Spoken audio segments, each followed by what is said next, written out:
Bradesco, entre nós você vem primeiro.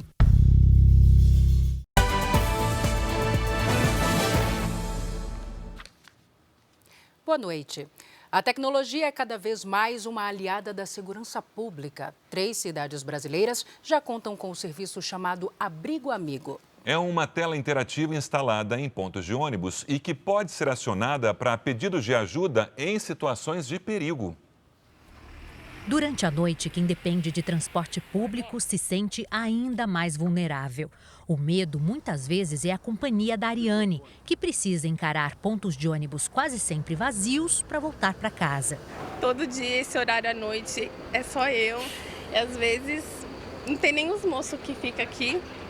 É horrível, a gente se sente bem vulnerável mesmo. Mas um projeto tem feito a diferença na rotina de mulheres que usam o transporte público na capital paulista de noite e de madrugada.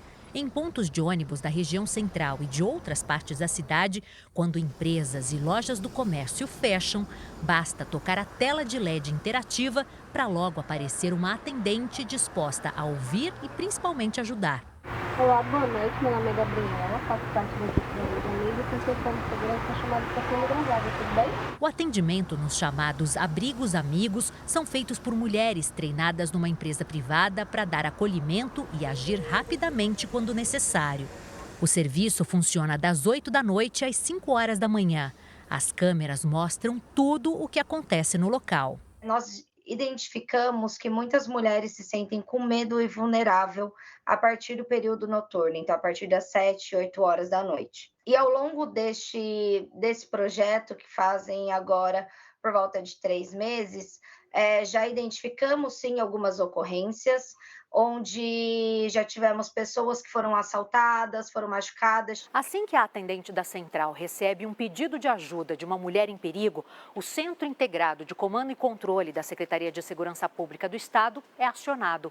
Aqui, o chamado é direcionado para a Polícia Militar, que envia uma viatura para o local. No centro de comando estão reunidas instituições como Defesa Civil, Companhia de Engenharia de Tráfego e as empresas de energia e de gás. Por isso que, pelo telão, também é possível pedir ajuda em outros casos. Por exemplo, faltou luz no local e ela está numa área ermo, né, há muito tempo já, e ela está com algum risco. Além de acionar a polícia, ele também pode acionar a Enel, que também é uma das agências que estão aqui dentro. Em São Paulo, 54 pontos de ônibus já fazem parte do projeto, que também está presente em Campinas, no interior do estado, com 11 abrigos, e no Rio de Janeiro, com 5. Desde o início do funcionamento do serviço, em agosto, foram mais de 3.000 chamados. A maioria para a pessoa não se sentir sozinha. Eu estou sozinha aqui no ponto de ônibus. Você pode aguardar comigo? E até o ônibus chegar, Ariane teve companhia, ainda que à distância. Veja agora outros destaques do dia. Chuva causa estragos, atinge asilo e mata casal de idosos em Angra dos Reis. Eleição para definir novo presidente do Santos tem briga e confusão. Importações de pequeno valor caem depois de tributação e procura por produtos nacionais aumenta. Em entrevista exclusiva ao Jornal da Record, primeiro-ministro da Guiana diz acreditar na diplomacia como saída para a tensão com a Venezuela. Segundo o grupo de brasileiros, deixa a faixa de Gaza em meio à guerra de Israel contra o grupo terrorista Hamas. E na série especial, como a evolução dos tratamentos aumentou a qualidade de vida de quem tem diabetes.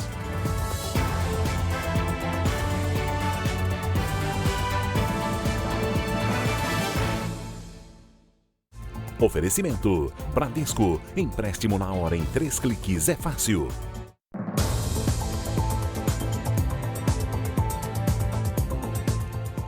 Despencou 54% a importação de produtos de pequeno valor comprados em plataformas de comércio eletrônico de fora do país. Especialistas afirmam que as novas regras de tributação dessas compras fizeram os brasileiros reduzirem o consumo e o comércio nacional já nota um aumento na demanda.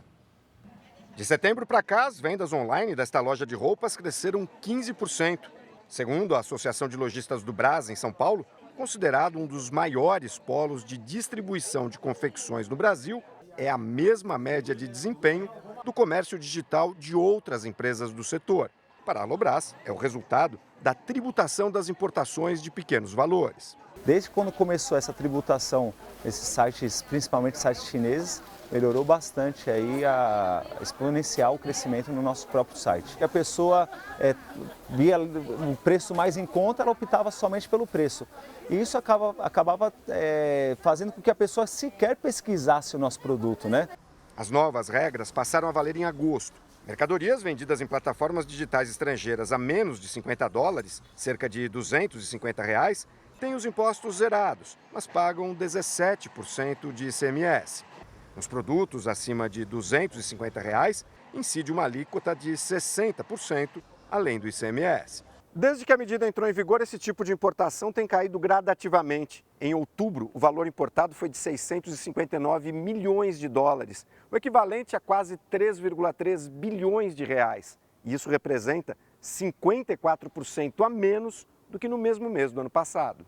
O levantamento foi realizado por uma empresa financeira com base em dados divulgados pelo Banco Central. Em setembro, o recuo já havia sido de 30%. No acumulado dos 10 primeiros meses de 2023, a queda em relação ao mesmo período do ano anterior foi de 16%. Um total de R$8 bilhões a menos. A queda no consumo se deve a dois principais fatores. Um é, com a incidência de impostos, os produtos ficam mais caros, então o consumidor deixa de comprar um produto que antes valia a pena, agora com 60%, mais 17%, deixa de valer a pena. E o segundo motivo é relacionado à incerteza que ele tem sobre a taxação ou não. Então tem muita desinformação hoje no mercado sobre o tema, e aí o consumidor, por não ter a certeza do preço final daquele produto, acaba não tomando a decisão de compra. Para continuar ampliando as vendas de mercadorias nacionais, entidades empresariais brasileiras defendem que também seja cobrado o imposto de importação sobre os produtos estrangeiros que custam menos de $50. $50 significa R$250. Então eu fico pensando, se eu vender R$250 na loja, eu posso vender sem nota para se tornar igual? Então esse é o grande questionamento de um comerciante, da associação e de todas as associações que estão se manifestando nesse sentido. A gente defende a isonomia e a igualdade de forma absoluta. E com a proximidade das festas de fim de ano, a temporada de compras de presentes já começou. Pois é, mas as ruas cheias dos grandes centros comerciais também costumam registrar um aumento de roubos nesta época do ano. Comerciantes de Salvador calculam que os crimes aumentem cerca de 30% no mês de dezembro. O homem de camisa branca caminha sem perceber que está sendo seguido por dois criminosos. Ao ser abordado, tem a corrente arrancada do pescoço. O crime foi no centro de Salvador, numa região de comércio popular. Perto dali, outra ocorrência parecida em local de grande movimento. Desta vez, a vítima é uma mulher, que também teve o colar roubado. Episódios de violência como esses têm feito muita gente andar nas ruas com medo. Tem que andar protegida, porque a coisa não tá boa, não. É uma estratégia. Porque atrás a gente não tá vendo, né? Não sabe o que pode acontecer. De acordo com os especialistas, o movimento nos grandes centros de compras do país costuma dobrar em dezembro por causa das festas de fim de ano. E isso chama a atenção dos criminosos. Só aqui em Salvador, o Sindicato dos Lojistas estima que esse mês o número de assaltos nesses locais aumente cerca de 30%. No principal centro de comércio popular da capital baiana são 6.000 lojas, por onde circulam cerca de 500 mil pessoas por dia. Os comerciantes também estão preocupados. O público está fugindo um pouquinho devido à violência. Está indo mais para a área, está indo mais para shopping, lugares mais fechados, onde a violência não chega tão perto deles. O povo não vem com medo de assalto, de perder as coisas, a gente acaba perdendo de venda e cliente. A Secretaria de Segurança Pública da Bahia disse que reforçou o policiamento na região. 100 câmeras foram instaladas em pontos estratégicos, algumas com sistema de reconhecimento facial. Mesmo assim, é importante tomar certos cuidados. Não há necessidade de você vir aqui por ser da cidade, ostentando corrente de ouro, pulseira de ouro e outras coisas que chamam a atenção dos ladrões. E Peruíbe, no litoral sul de São Paulo, é a cidade mais violenta do estado. Das 10 cidades com maior índice de crimes cometidos com violência, 6 estão no litoral. O homem está parado quando 2 criminosos chegam de moto. Armados, anunciam o assalto e levam a motocicleta da vítima. Tudo em poucos segundos. O crime aconteceu esta semana em Peruíbe, litoral sul de São Paulo. A polícia prendeu 2 suspeitos, apreendeu a arma usada no assalto e recuperou a moto roubada. Uma quadrilha especializada. Estão atuando aqui na cidade de Peruíbe, Itanhaém e Itariri também. Peruíbe é considerada a cidade mais violenta do estado de São Paulo, segundo o levantamento do Instituto Sou da Paz. A nova edição do Índice de Exposição aos Crimes Violentos levou em consideração homicídios, estupros e roubos, registrados no ano passado, em municípios com mais de 50 mil habitantes. Em todo o estado de São Paulo, o registro que mais cresceu, segundo o estudo, foi o dos crimes relacionados à dignidade sexual. Aqui em Peruíbe, foram 52 casos de estupro no ano passado. Segundo a Prefeitura, o projeto Somos Marias, idealizado em 2019 pelo Poder Judiciário, incentivou mulheres a denunciar crimes sexuais. Por isso, houve tanto aumento nas ocorrências do município. A legislação tem endurecido nesse ponto. O estupro é um crime hediondo e outros crimes que foram criados também, como, por exemplo, uma importunação sexual, ou gravação clandestina, que não era crime, hoje é também. Em relação ao fluxo de turistas, que é maior na temporada de verão em cidades litorâneas, não foram registrados impactos nos índices de criminalidade. O que isso quer dizer é que o problema da criminalidade em Peruíbe não tem uma relação direta com a população flutuante nas férias, a população que desce para aproveitar o verão. É possível dizer que a violência contra a mulher, de uma forma geral, vem crescendo no Brasil e Peruíbe não é diferente disso. A Secretaria de Segurança Pública disse que os números de homicídio e de roubo caíram nos primeiros 10 meses deste ano em todo o estado de São Paulo e que a comparação entre municípios com populações muito diferentes pode levar a interpretações distorcidas. 3 pessoas morreram após um incêndio no hospital na Itália. As vítimas tinham entre 84 e 86 anos. O fogo começou no fim da noite de ontem em Tivoli, nos arredores de Roma. Cerca de 200 pacientes foram retirados em segurança. O Ministério Público abriu um inquérito para investigar as causas do incêndio. Veja a seguir: tempestade causa estragos e mata 2 idosos em Angra dos Reis. Daqui a pouco, especialistas dizem que oferecer tratamentos e remédios mais modernos nos serviços públicos de saúde é um caminho para pessoas com diabetes viverem mais e melhor.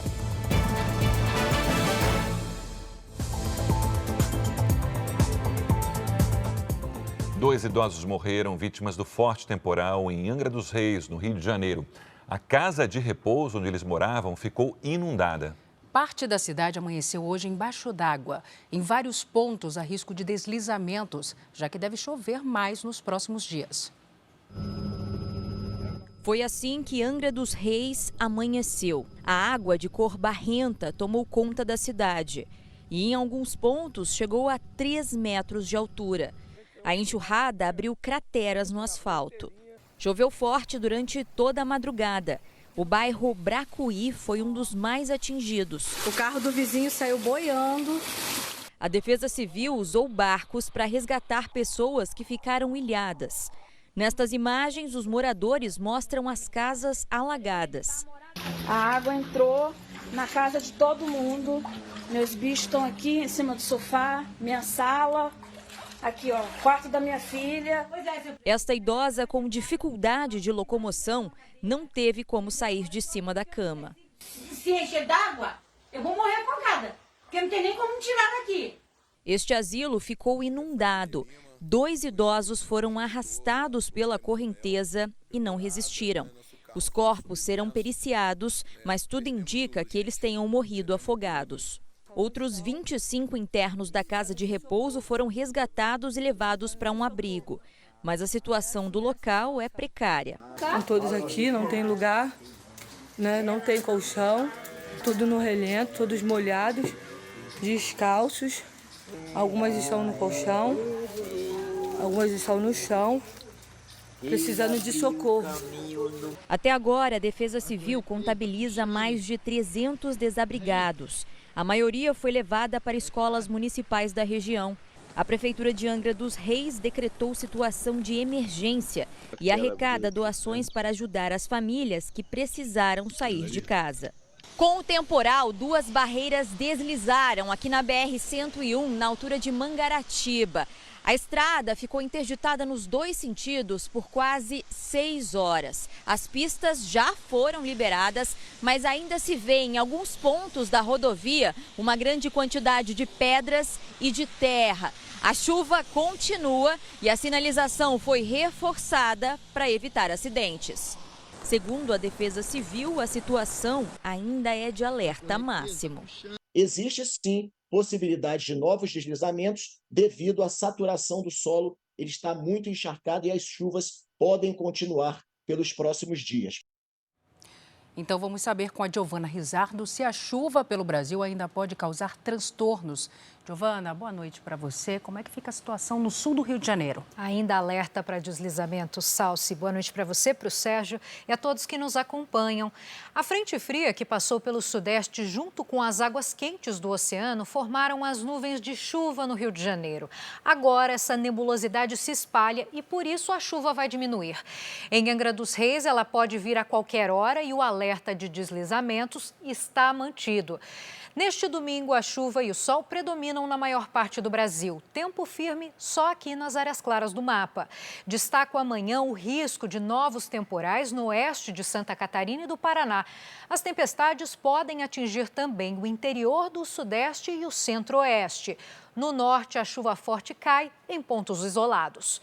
Pelo Brasil, os termômetros podem chegar a 21 graus em Curitiba, no Rio de Janeiro, máxima de 27, em Brasília e Porto Velho, 31, Maceió, 30, São Luís e Boa Vista, 32 graus. Em Porto Alegre, em Goiânia e em Palmas, a chuva forte vem à tarde com máximas de 29, 34 e 32 graus.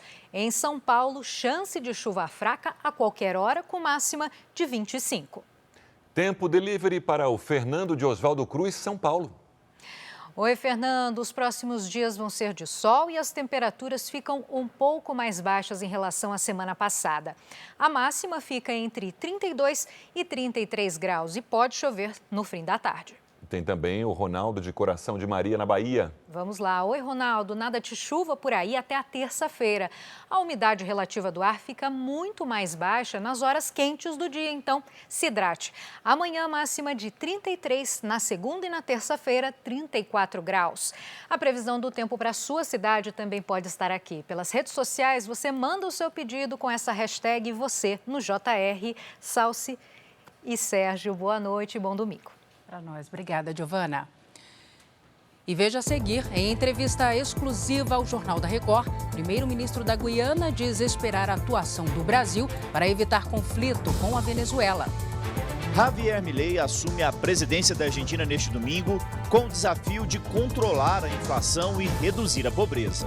Médicos alertam, o celular hoje já é o responsável pelo aumento do número de casos de doenças reumáticas no Brasil.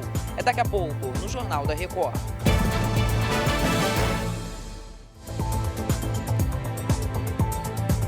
Em entrevista exclusiva ao Jornal da Record, o primeiro-ministro da Guiana disse que a Venezuela ameaça invadir o seu país para tomar posse das riquezas da região de Essequibo.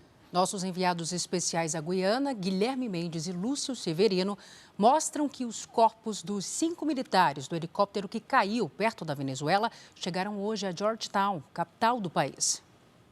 Outros 2 militares que estavam a bordo sobreviveram. A operação de resgate durou 3 dias. Entre os mortos estão um sargento das Forças Especiais e 4 oficiais do alto comando das Forças de Defesa da Guiana, inclusive o piloto presidencial.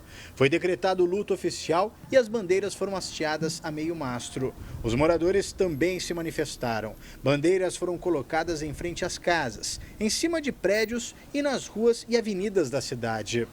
Ter uma bandeira em frente à casa é uma forma silenciosa e pacífica que os moradores aqui de Georgetown encontraram para se manifestar. Eles querem dizer para a Venezuela e para o mundo que a população está unida e com muito orgulho de viver aqui na Guiana. Durante uma entrevista exclusiva ao Jornal da Record, o primeiro-ministro da Guiana, Mark Phillips, disse que acompanha as movimentações nas 6 cidades que ficam na região de Essequibo, rica em ouro e principalmente em petróleo, com reservas estimadas em 11 bilhões de barris. Por isso, o ditador da Venezuela, Nicolás Maduro, estaria de olho nessa parte do país. A Venezuela explora muito mal seu petróleo e está de olho nas reservas da Guiana, criando com isso uma instabilidade na região, por causa da sua postura beligerante. O primeiro-ministro da Guiana disse ainda que acredita na diplomacia e que a participação do Brasil é muito importante para se manter a paz na região. Eu sei que o presidente Lula não está parado. Ele continua a falar com ambos os lados e com as nações amigas para que se mantenha a região calma e em constante conversas para evitar o pior. Mark Phillips também afirmou que a presença do exército brasileiro na fronteira com a Venezuela é fundamental neste momento. A presença do exército brasileiro nas fronteiras entre Brasil, Guiana e Venezuela é muito positiva, principalmente para evitar qualquer tipo de ação da Venezuela, agora e no futuro. Hoje, em conversa com Nicolás Maduro, o presidente Lula disse ao ditador venezuelano que é importante evitar medidas unilaterais que levem a um aumento da tensão no país. Lula afirmou que a América Latina tem uma longa tradição de diálogo e se ofereceu para mediar as conversas entre os dois países. Os presidentes da Venezuela e da Guiana irão se encontrar para discutir sobre o território de Essequibo na próxima quinta-feira. A polícia apreendeu 1 tonelada de cocaína em um hotel de luxo na ilha espanhola de Tenerife. 9 pessoas foram presas na operação, incluindo um traficante colombiano que era procurado internacionalmente. Foram apreendidos também 9 veículos e uma quantidade de dinheiro equivalente a R$63 mil. A investigação começou quando os agentes souberam da existência de uma organização criminosa dedicada à distribuição de cocaína vinda da América do Sul. A Polícia Federal apreendeu 160 quilos de cocaína dentro de pneus no Rio de Janeiro. A carga estava no porto. A suspeita é que a cocaína tenha vindo do Paraguai. A velocidade de afundamento do solo na mina de Salgema, em Maceió, voltou a subir. O ritmo passou de 21 para 54 centímetros por hora. A deputada Tabata Amaral, do PSB, sofreu ferimentos no rosto e nas mãos durante uma tentativa de assalto em São Paulo. Ela saía de um evento quando um homem quebrou o vidro do carro para tentar roubar o celular dela. Em Curitiba, um carro ficou pendurado na vertical, na fachada de uma farmácia. O motorista capotou o veículo e fugiu do local antes da chegada da polícia. Veja a seguir, depois do rebaixamento, a eleição para presidente do Santos é marcada por briga e confusão. Câmera de segurança flagra a tentativa de furto de motos numa loja na região metropolitana de São Paulo. Na série especial, você vai ver como o avanço da tecnologia pode melhorar a vida de pessoas com diabetes.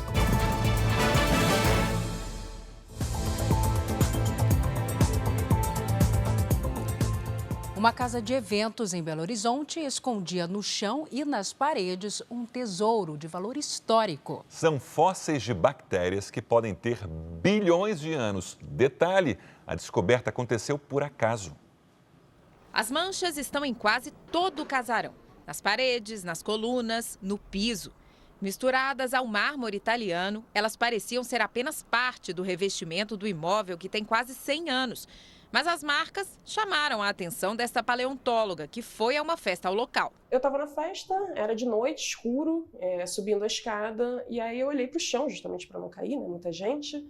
E aí eu comecei a reparar nesse padrãozinho aqui, mais orgânico, que como eu já trabalho com paleontologia, eu já convivi com pessoas que trabalham com esses fósseis, eu acabei identificando eles. E quando eu olho para cima e me deparo com outras partes do prédio, eu vi que eles estão espalhados por toda parte. A casa que hoje recebe eventos foi construída em 1920. Os fósseis estavam nas pedras bem antes disso, há pelo menos 2 bilhões de anos. Essas bactérias, chamadas de estromatólitos, são responsáveis pelo ar que respiramos. Há 2 bilhões de anos atrás, o nosso planeta era uma bola de água, era mar, o mar era raso, e essas colunas de bactéria, elas habitavam esse mar raso justamente para poder fazer a fotossíntese, que é o que as plantas hoje em dia fazem na produção do oxigênio. Outro espaço que também tem esse tipo de formação é o Centro Cultural Banco do Brasil, no Rio de Janeiro. Descobertas desse tipo não são comuns, mas podem ser encontradas em construções feitas antes de 1942, quando entrou em vigor uma lei que protege os imóveis onde foram encontrados fósseis. E outro detalhe importante: o mármore que reveste a casa não é ideal para a formação e preservação de um fóssil. Normalmente, é mais comum a gente encontrar fósseis em rochas sedimentares. O mármore, especificamente, é uma rocha metamórfica. Uma rocha metamórfica, diferente da sedimentar, que é formada por sedimentos. A casa está em processo de tombamento desde 2018. Esse impacto da notícia, dessa descoberta, até como a Beatriz mostrou, assim, isso está gerando uma curiosidade maior em todo mundo, até para conhecer mais da cidade onde está, da formação e da história da vida como um todo na Terra, né? A União Europeia chegou a um acordo inédito no mundo para regular o uso da inteligência artificial. Foram 3 dias de negociações com preocupações para bloquear o uso indevido da inteligência artificial e, ao mesmo tempo, permitir a inovação no setor. Reunidos em Bruxelas, na Bélgica, os negociadores estabeleceram restrições sobre como a tecnologia pode ser usada no continente. Ferramentas vão ser submetidas a uma série de obrigações legais para evitar riscos, como garantir o controle humano sobre os processos e informar quando um conteúdo foi gerado pela máquina. O acordo prevê multa para empresas que não cumprirem as medidas. O projeto de lei ainda precisa ser aprovado no Parlamento Europeu e nos países do bloco. O principal canal de Veneza foi tingido de verde hoje durante um protesto na Itália. Ativistas climáticos usaram corante para mudar a cor da água. Os ambientalistas consideram que houve falta de progresso durante a COP28, a conferência da ONU sobre mudanças climáticas que acontece em Dubai. Em um comunicado, o grupo afirmou que a água vai voltar à cor normal em algumas horas. O tráfego de barcos foi interrompido durante o protesto. Ainda nessa edição, um grupo criminoso invade loja de motos em São Paulo. Após rebaixamento, a eleição para escolher novo presidente do Santos tem briga e tropa de choque precisa conter a confusão. O Jornal da Record faz uma pausa para o pronunciamento do ministro dos Direitos Humanos e da Cidadania, Silvio Almeida. Voltamos logo em seguida com mais JR. Até já.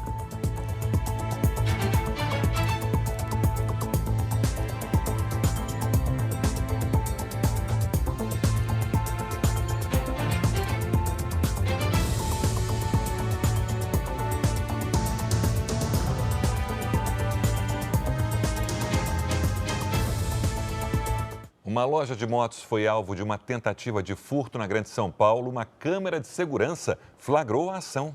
Em média, 11 veículos são furtados por hora em todo o estado de São Paulo.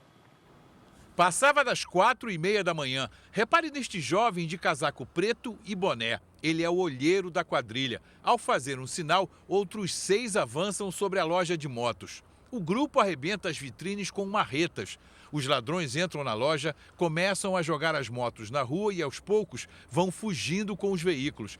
Carros e ônibus passam no local, mas eles nem se importam. Ao todo, 4 motos foram furtadas e uma ficou jogada na rua.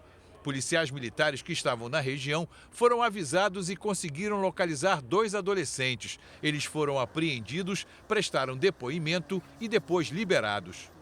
As motos que os ladrões tentaram levar são todas iguais a essa aqui. É uma moto grande, possante, com 300 cilindradas, que tem o preço variando entre 23 e 30 mil reais.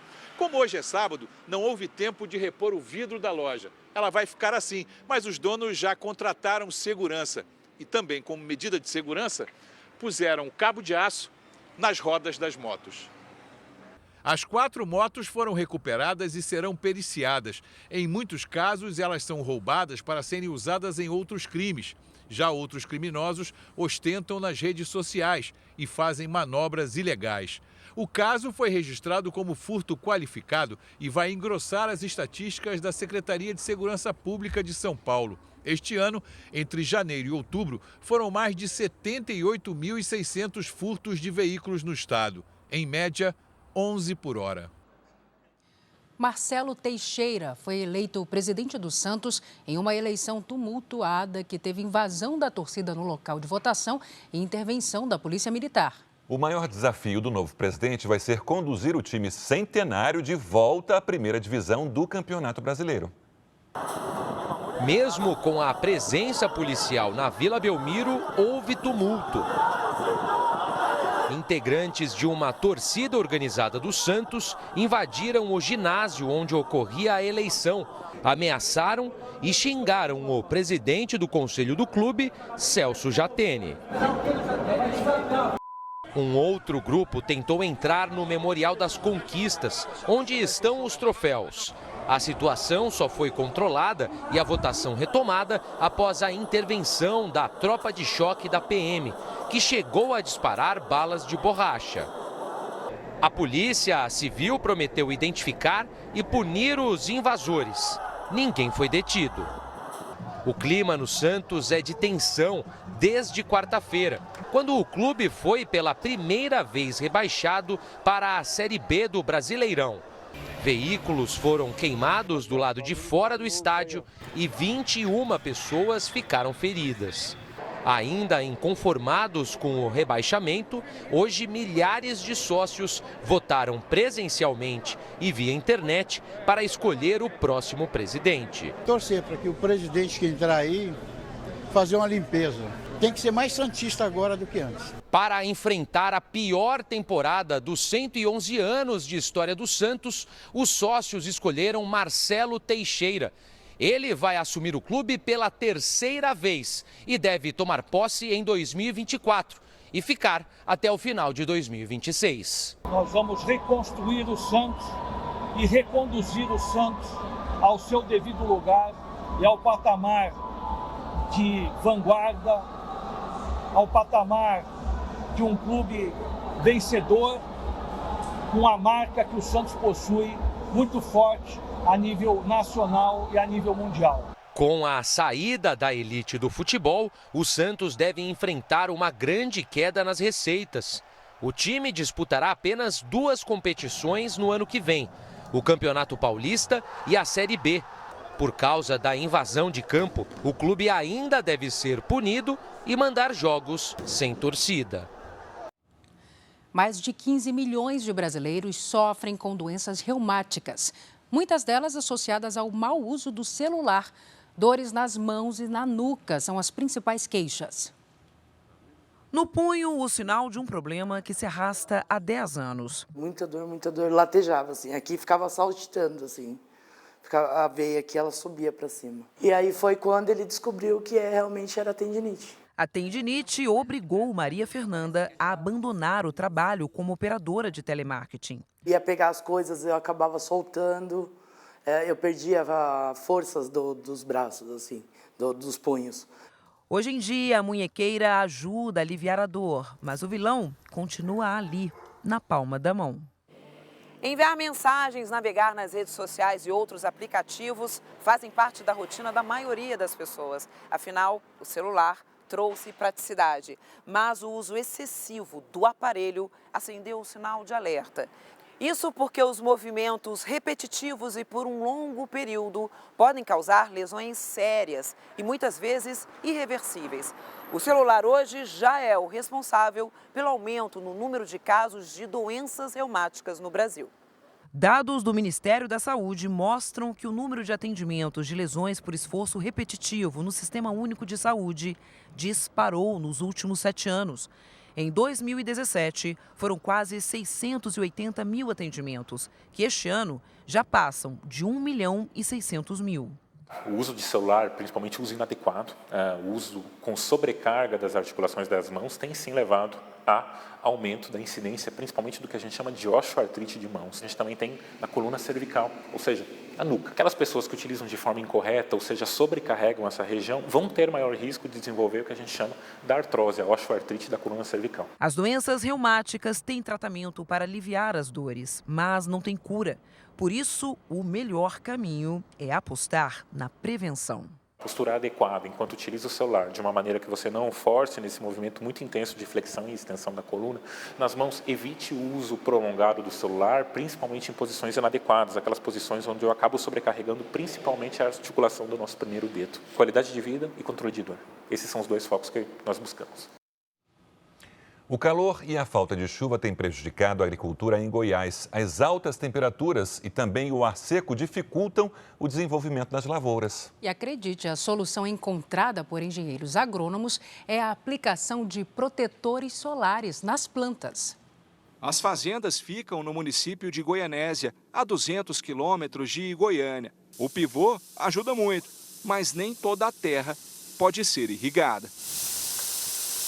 Além de faltar água, tem sobrado calor. A temperatura média aqui na região, nesta época do ano, costuma ser em torno de 30 graus. Mas neste ano tem batido com frequência os 36 graus. E é aí que está o problema. Calor demais diminui a produtividade da planta. A planta precisa de água, luz solar e CO2 para realizar a fotossíntese e produzir energia. Em temperaturas acima de 30 graus, ela fica estressada, produz menos vagens e grãos menores. Temperaturas acima de 30 graus faz com que os estômatos da planta, das folhas, fechem. Os estômatos é como se fossem os poros ali da folha. Então, com temperaturas elevadas, esses estômatos fecham e a planta para seu processo de fotossíntese. Então, para de mandar energia para os grãos. A solução tem sido usar protetor solar na lavoura. O efeito é parecido com um produto usado na pele humana. Por ser usado em grandes áreas, ele é borrifado com uma pulverizadora. O produto cria uma película nas folhas, protegendo contra o calor extremo. Repare que sem o protetor, o termômetro marca 32 graus. Depois de aplicado, cai para 28 graus. Ele é feito à base de um mineral, o caolin, e é totalmente orgânico. E é um produto orgânico, não faz mal ao ser humano, também não faz mal ao meio ambiente, não é um agrotóxico. Tecnologia desenvolvida no campo para superar os novos desafios climáticos. –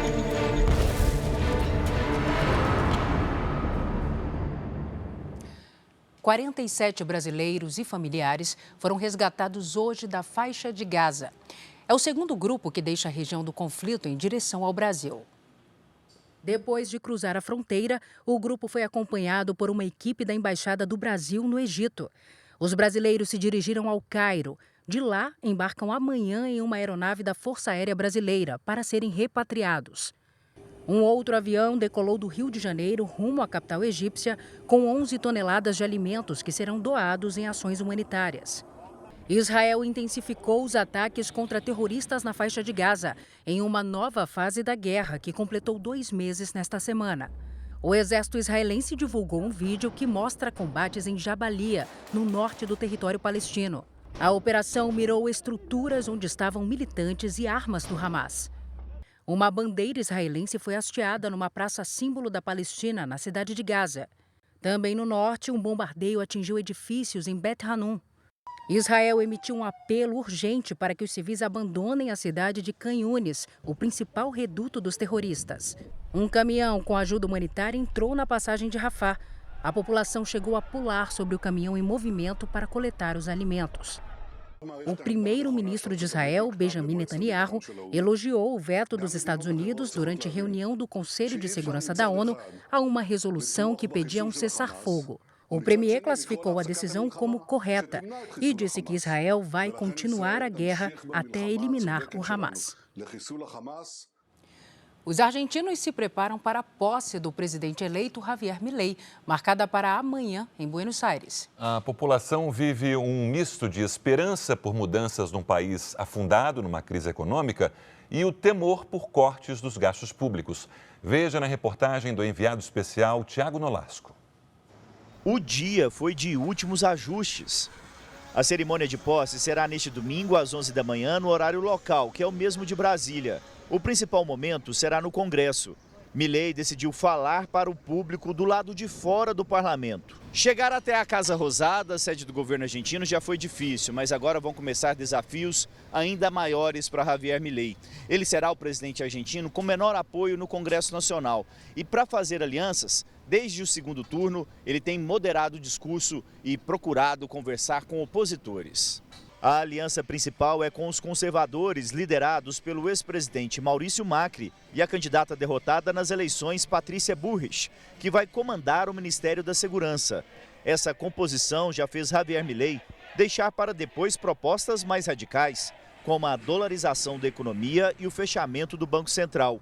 Inicialmente, o foco será a redução de gastos do governo e aprovar as reformas tributária e trabalhista. É esperado que já na segunda-feira, o novo presidente envie medidas ao Congresso e apresente por meio de decretos mudanças relevantes. Javier Milei assumirá o cargo de Alberto Fernandes e terá pela frente problemas graves para resolver. A inflação é de mais de 140%. Só os combustíveis aumentaram 44% nas últimas 2 semanas. A dívida com o FMI é a maior do mundo, o equivalente a 215 bilhões de reais.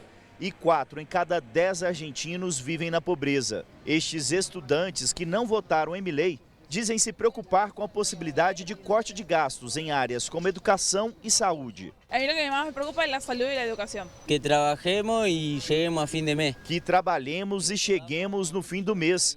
Que possamos comprar algo, porque agora é apenas trabalhar para sobreviver, lamentavelmente, diz este outro jovem que vendia água pelas ruas de Buenos Aires.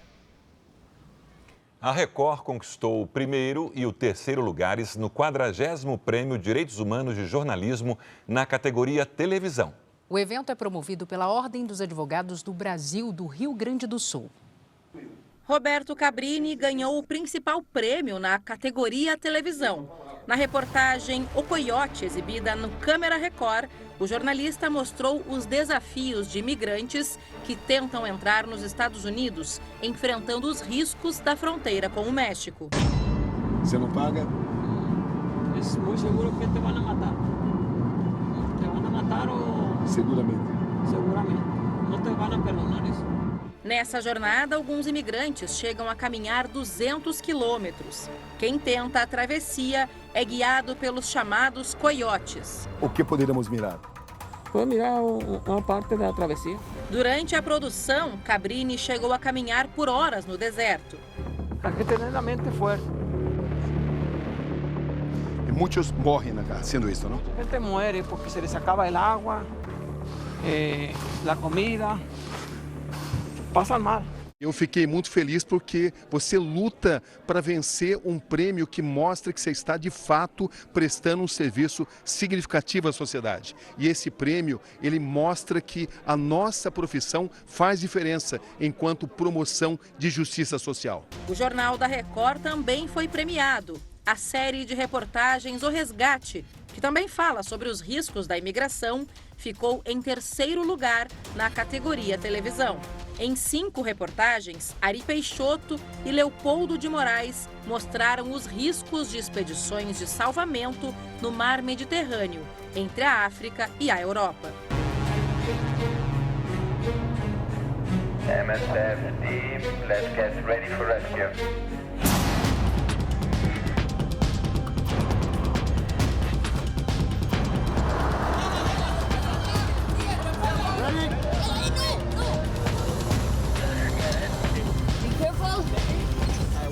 E o trabalho da organização Médicos Sem Fronteiras, que atua no resgate de quem se arrisca nesta perigosa travessia. Agora o primeiro refugiado vai passar para o nosso barco aqui. Passou. Where are you coming from? But you all Syrians? Sudão. Ok. É o reconhecimento de que a gente fez um bom trabalho e de que a gente mostrou o lado correto da história. Ao todo, foram 412 trabalhos inscritos no concurso. Além dos prêmios, a Record também teve 2 menções honrosas. Uma na reportagem Nova Chance para Presos, A Associação de Proteção e Assistência aos Condenados na capital oportuniza ressocialização, exibida pela Record do Rio Grande do Sul. E outra com a reportagem Transgarimpeira, a Rota do Ouro Ilegal da Amazônia, exibida pelo repórter Record Investigação. Onde a gente frechava peixe na época, e agora a gente não frecha mais peixe por causa da sujeira da água mesmo, né? Que a gente não vê mais nada. Veja agora os destaques do Domingo Espetacular. O estado de saúde do cantor Zé Neto depois de um grave acidente de carro. O sertanejo é internado com 3 costelas quebradas na UTI. Outras 2 pessoas estão feridas. O que aconteceu na estrada? E o desabafo de Cristiano, parceiro da dupla de Zé Neto. O José teve um corte no braço, vai passar por um procedimento cirúrgico para suturar o braço. A entrevista com o adestrador Bruno César Neto. Ele oferece serviço para levar animais de estimação de avião para o exterior, mas muitos foram feridos, mortos ou desapareceram. Depois da denúncia do Domingo Espetacular, novas vítimas surgiram. O que o empresário tem a dizer? Foi uma tragédia que aconteceu com uma empresa terceirizada. Exclusivo. A madrasta do menino Bernardo fala pela primeira vez. O que ela revela sobre a superdose de remédio que matou o menino de 11 anos. Presa, Graciele Ugolini revela detalhes do crime. Qual seria a participação do pai da criança? Ele me dizia, precisa falar a verdade. As casas mais espetaculares do mundo por dentro. Uma parede que veio de outro planeta. E tem uma casa que é invisível. Uma construção de espelhos no meio do deserto. É no Domingo Espetacular, depois da Hora do Faro. Um atleta que descobriu que estava com câncer buscou forças em uma paixão para vencer a doença. Ele queria participar de uma das maiores corridas de rua do país. E hoje, curado, treina ao lado do médico que também topou o desafio. A volta à rotina é um presente diário para o Celso. Apaixonado por esportes, ele descobriu no dia do aniversário que estava com câncer e precisava iniciar o tratamento com urgência. Eu sempre faço o planejamento das corridas que eu vou participar do ano e esse ano eu tive que paralisar quase todas por conta disso, mas foi um bom motivo, recuperação da saúde. Celso foi diagnosticado com feocromocitoma, um tipo de câncer que atinge as glândulas que produzem adrenalina. A doença pode provocar sintomas como dor de cabeça, taquicardia e pressão alta, mas em alguns casos, como no do Celso, também pode ser assintomática. Para superar o câncer, a saída foi parar as atividades e se preparar para uma cirurgia. Tive medo sim. Algumas vezes me passou assim na cabeça assim, e se não der certo? E se eu ficar numa mesa de cirurgia? Mas de onde buscar forças para seguir em frente? Uma aposta no consultório fez toda a diferença. Fica confiante, fica tranquilo que você vai voltar a correr até o final do ano. E vamos fazer assim, então você vai voltar a correr até o final do ano, você vai correr a São Silvestre e eu me comprometo, eu prometo que a gente vai correr essa corrida juntos. A cirurgia foi um sucesso e a promessa teve que ser cumprida. Agora, médico e paciente se preparam juntos para enfrentar a corrida. E ao que tudo indica, os dois vão tirar de letra mais esse desafio. O treino acontece 3 vezes por semana. É tanta atividade que o médico já perdeu 6 quilos. Estou apostando mais fichas nele. Entre o médico e o atleta, lógico que quem vai ganhar é o atleta, né? Vou estar junto nessa também, vou correr. Venha com a gente fazer a diferença na vida de mais de 1.000 crianças e adolescentes com autismo e deficiência intelectual. Junte-se à Abades, uma instituição sem fins lucrativos que há mais de 70 anos oferece de graça escola, tratamentos de saúde, assistência social e inclusão no mercado de trabalho. Eu te convido a se juntar a essa causa através da sua doação para que esse apoio possa continuar. É só ligar 0500 508 0707 para doar R$ 7. 0500 508 0720 para doar R$ 20. 0500 508 0740 para doar R$ 40. Ou você pode doar qualquer outro valor através do Pix doe@abades.org.br. A sua doação vai direto para a instituição. Se preferir, aponte o seu celular para esse QR Code e você vai ser direcionado para a doação. Ajude a Abades a construir uma sociedade mais inclusiva. Praticar esportes de alta performance sem colocar a saúde em risco era praticamente impossível até alguns anos atrás para quem tem diabetes. Pois é, mas a evolução dos tratamentos já permite controlar a doença com segurança e dar mais liberdade aos pacientes.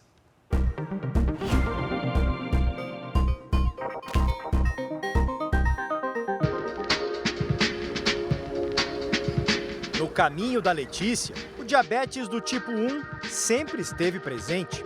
Eu brinco, eu falo que assim, a única versão que eu conheço de mim é com diabetes. Porque quando eu comecei a adquirir consciência de vida, fala e espaço, eu já tinha isso. Ela tinha menos de 2 anos de idade quando a doença foi diagnosticada. O controle do diabetes do tipo 1 foi um desafio, primeiro para os pais, e depois um aprendizado enquanto ela crescia. E não era fácil lidar com essa rotina. Eu fazia um tratamento com caneta, então eram injeções de insulina, no mínimo umas 5 vezes por dia. Uma hora que eu acordava, outra no café da manhã, antes do almoço, no café da tarde, antes do jantar, outra para dormir, alguma correção de glicemia no meio do caminho. Era muito exaustivo. Mas a evolução da medicina facilitou o controle rigoroso da glicemia. Desde 2016, a Letícia usa uma bomba de insulina para manter o nível necessário do hormônio no organismo. No dispositivo, ela registra o consumo previsto de carboidratos em cada refeição e é o aparelho que injeta a dose de insulina. Muitas das vezes você está tão cansado, tão exausto de tantas aplicações ao longo do dia, que você come e fala, depois eu aplico a insulina.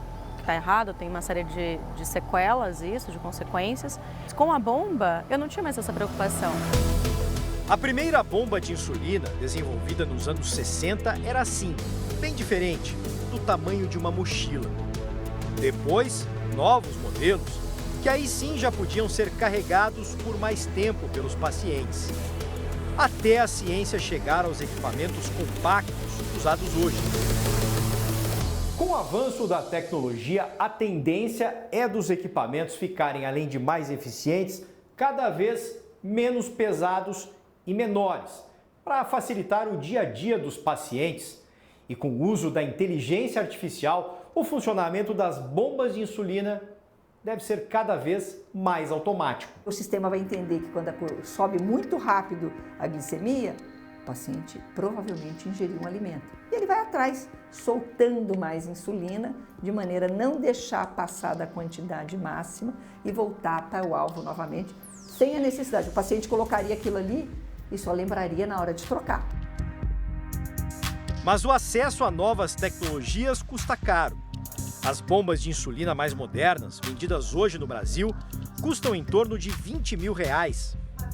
Para a médica, a inclusão de equipamentos mais modernos em tratamentos pelo Sistema Único de Saúde é o caminho para diminuir as consequências graves da doença. O diabetes está presente em 35% das internações que ocorrem. Então imagina você poder oferecer um recurso lá no começo para evitar que esse paciente chegue no hospital. Os sensores de monitoramento da glicose, que substituem a picada no dedo, também não chegam à maioria dos pacientes.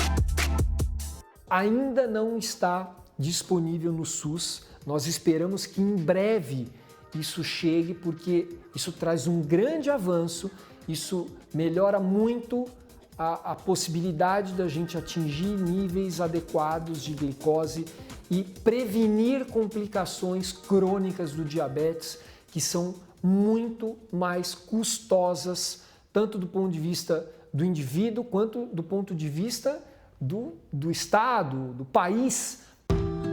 Desde a infância, o acesso da Letícia a tratamentos modernos, combinado à prática de esportes, foi a receita para lidar bem com a doença. Já foram mais de 20 provas de triatlo, 3 maratonas e muitas outras corridas. O diabetes não impôs limites a essa vida de atleta da Letícia. E a tecnologia foi decisiva para melhorar sempre o desempenho. Eu não sei se eu faria uma maratona se eu não tivesse uma monitorização contínua do sensor. Me deixa muito mais tranquila. Eu consigo pensar na corrida, eu consigo correr por 4 horas e ter uma segurança do meu diabetes. Se eu tenho uma falta de açúcar no sangue, se eu tenho um excesso de açúcar no sangue, isso impacta diretamente na minha performance. Então a bomba é, para mim, um super aliado. E cada avanço da medicina no tratamento do diabetes é mais um passo para um futuro com mais saúde. O que eu busco?